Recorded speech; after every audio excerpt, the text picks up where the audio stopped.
Medical science and research institute का भूमि पूजन किया है। ये संस्थान 10 एकड़ में बनेगा। पहले चरण में ही इसमें 100 बेड्स की सुविधा तैयार होगी। मैं इस पुनीत कार्य के लिए श्री धीरेन्द्र शास्त्री जी का अभिनंदन करता हूं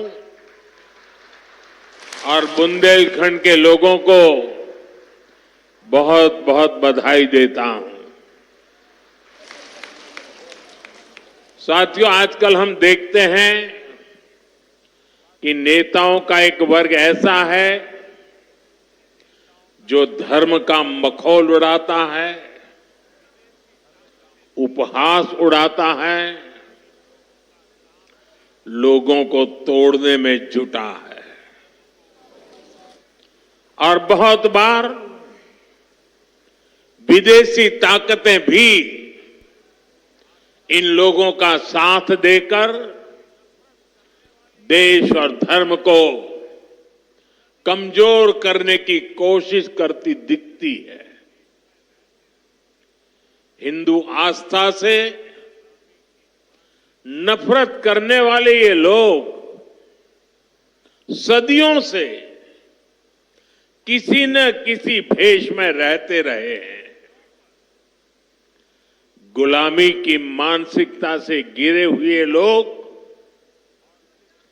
हमारे मत, मान्यताओं और मंदिरों पर, हमारे संत, संस्कृति और सिद्धांतों पर हमला करते रहते हैं।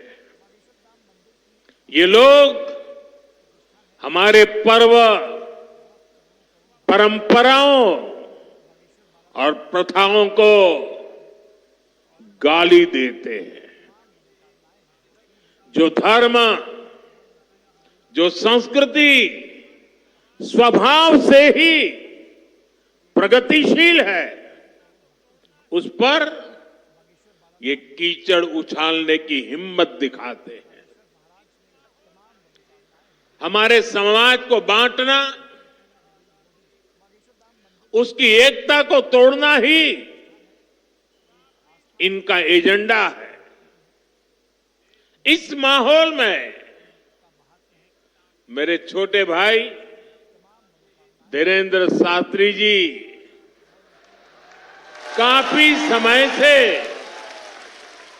देश में एकता के मंत्र को लेकर लोगों को जागरूक करते रह रहे हैं। अब उन्होंने समाज और मानवता के हित में एक और संकल्प लिया है। इस कैंसर संस्थान के निर्माण की ठानी है। यानी अब यहां बागेश्वर धाम में भजन, भोजन और निरोगी जीवन तीनों का आशीर्वाद मिलेगा। साथियों, हमारे मंदिर, हमारे मठ, हमारे धाम ये एक और पूजन और साधना के केंद्र रहे हैं, तो दूसरी ओर विज्ञान और सामाजिक चिंतन के भी, सामाजिक चेतना के भी केंद्र रहे हैं। हमारे ऋषियों ने ही हमें आयुर्वेद का विज्ञान दिया। हमारे ऋषियों ने ही हमें योग का वो विज्ञान दिया जिसका परचम आज पूरी दुनिया में लहरा रहा है।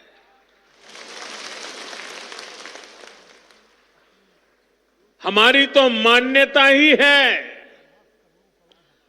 परहित सरिस धर्म नहीं भाई, अर्थात दूसरों की सेवा, दूसरों की पीड़ा का निवारण ही धर्म है।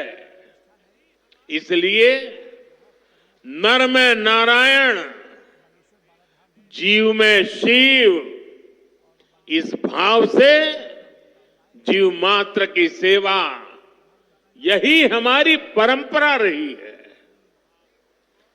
आजकल हम देख रहे हैं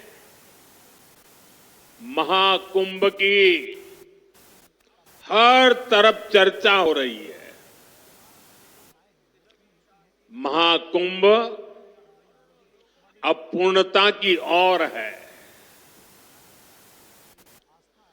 अब तक करोड़ों लोग वहां पहुंच चुके हैं। करोड़ों लोगों ने आस्था की डुबकी लगाई है, संतों के दर्शन किए हैं। अगर इस महाकुंभ की तरफ नजर करें तो सहज भाव उड़ जाता है, ये एकता का महाकुंभ है। आने वाली सदियों तक 144 वर्ष के बाद हुआ ये महाकुंभ एकता के महाकुंभ के रूप से प्रेरणा देता रहेगा और देश की एकता को मजबूती देने का अमृत परोसता रहेगा। लोग सेवा भाव से लगे हुए, जो भी कुंभ में गया है एकता के दर्शन तो किए ही हैं, लेकिन जिन जिन से मेरा मिलना हुआ है, दो बातें महाकुंभ में गए हुए हर व्यक्ति के मुंह से हिंदुस्तान के कोने कोने में सुनाई देती है। एक, वे जी भर करके स्वच्छता कर्मियों की उनके गुणगान करते हैं। 24 घंटे जिस सेवा भाव से इस एकता के महाकुंभ में स्वच्छता के कार्य को संभाल रहे हैं, मैं आज उन सभी स्वच्छता के साथियों को आदरपूर्वक नमन करता हूं। दूसरी एक विशेषता है जो हमारे देश में बहुत कम सुनने को मिलती है, और इस बार मैं देख रहा हूं एकता के इस महाकुंभ से आए हुए हर यात्री कह रहा है कि इस बार एकता के महाकुंभ में पुलिस कर्मियों ने जो काम किया है, एक साधक की तरह, एक सेवाव्रती की तरह पूरी नम्रता के साथ देश के कोटि कोटि जनों को संभालना, इस एकता के महाकुंभ में जिन पुलिस कर्मियों ने देश के लोगों का दिल जीत लिया है, वे भी बधाई के पात्र है। लेकिन भाइयों बहनों, प्रयागराज के इसी महाकुंभ में इसी सेवा भावना के साथ अनेक विध समाज सेवा के प्रकल्प चल रहे हैं, जिसकी तरफ मीडिया का तो ध्यान जाना बड़ा मुश्किल है, लेकिन ज्यादा चर्चा भी नहीं हुई है। और एक बड़ी अपडेट